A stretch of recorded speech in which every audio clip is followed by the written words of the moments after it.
Praise the Lord. आज के इस दिन के लिए एक बार फिर से हम परमेश्वर का धन्यवाद करते हैं। और कल जैसा हमने मत्ती के 24 अध्याय और 4 और 5 पद से सीखा था, और हमने सीखा था कि सावधान रहें कि बहुत से भरमाने वाले लोग आएंगे। और वाकई में हम देखते हैं कि इन दिनों वचन से भरमाने वाले लोग बहुत से आ रहे हैं, बहुत सी चीज़ें। लेकिन आज हम बात करेंगे छठे पद के ऊपर। लिखा है कि तुम लड़ाइयों की चर्चा सुनोगे तो घबरा ना जाना, क्योंकि इनका होना आवश्यक है, परंतु उस समय अंत ना होगा।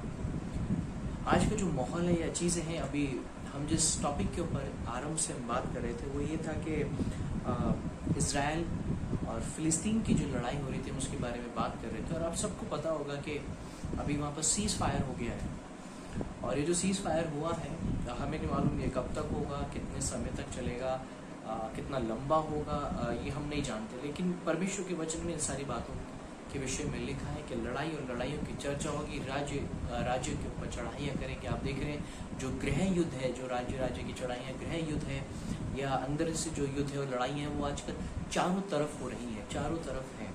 लेकिन इज़राइल और पैलेस्टाइन युद्ध के विषय में अगर हम बात करें तो हम देखते हैं और इस बात को देखते हैं कि जो सीज़ फायर हुआ है, आपको क्या लगता है किसने कराया ये सीज़ फायर?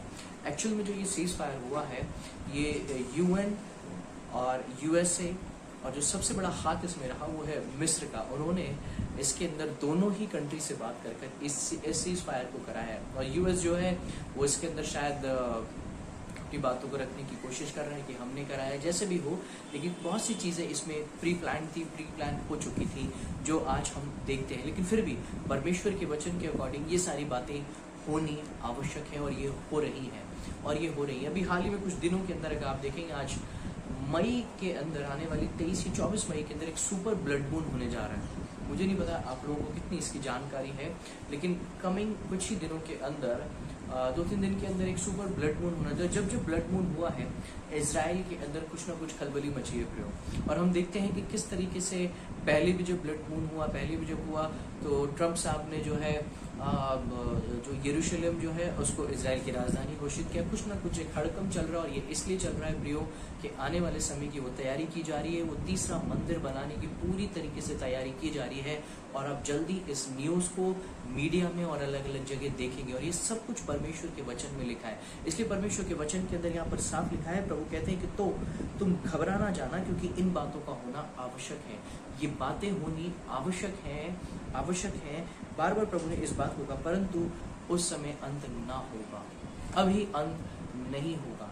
जब तक वचन के अंदर लिखी हुई बातें पूरी नहीं हो जाती तब तक अंत नहीं होगा। जैसे मैं आपसे कह रहा हूँ, बहुत से भरमाने वाले लोग निकल आए, उन बातों को डेट्स निकाल रहे हैं, महीने बता रहे हैं, चीज़ें बता रहे हैं। खुद यीशु मसीह ने कहा कि उन समयों को मैं भी नहीं जानता, केवल पिता जानता है।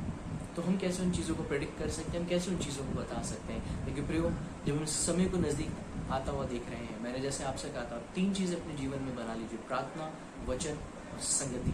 ये आपको संभाले रहेंगी, प्रभु की उपस्थिति आपको संभाले रहेंगी। प्रभु का धन्यवाद करते हैं कि उस स्थान पर सीज़ फायर हुआ, परमेश्वर ने प्रार्थनाएं सुनी। बहुत से लोग प्रार्थनाएं कर रहे थे, बहुत से लोग आप सोशल मीडिया पे देखें तो अपनी बातों को लिख रहे थे, कह रहे थे कि हम वहाँ के पीस के लिए प्रार्थना करते हैं। और अभी भी हम पीस के लिए प्रार्थना करते हैं। कब तक है, क्या है, गॉड नोज। लेकिन हम तैयार रहें, हम अपने आप को प्रभु के सामने तैयार रखें। उन 5 कुमारियों की तरह जो बुद्धिमान थी, जिनकी कुप्पियों में तेल था, उन्होंने जैसे दरवाज़ा खुलना, दूल्हे की आवाज़ सुनी, वो तुरंत दौड़ी, तुरंत प्रवेश मिला और प्रभु की महिमा हुई। इसलिए तैयार रहें, अपनी कुप्पियों को तेल रखें, अपने कानों को सजग रखें, और अपनी तैयारी को पूरा रखते हुए उस द्वार पर खड़े हो जाएं, क्योंकि न्यायी द्वारी पे खड़ा है। प्रभु आप सबको आशीष दे। Thank you so much.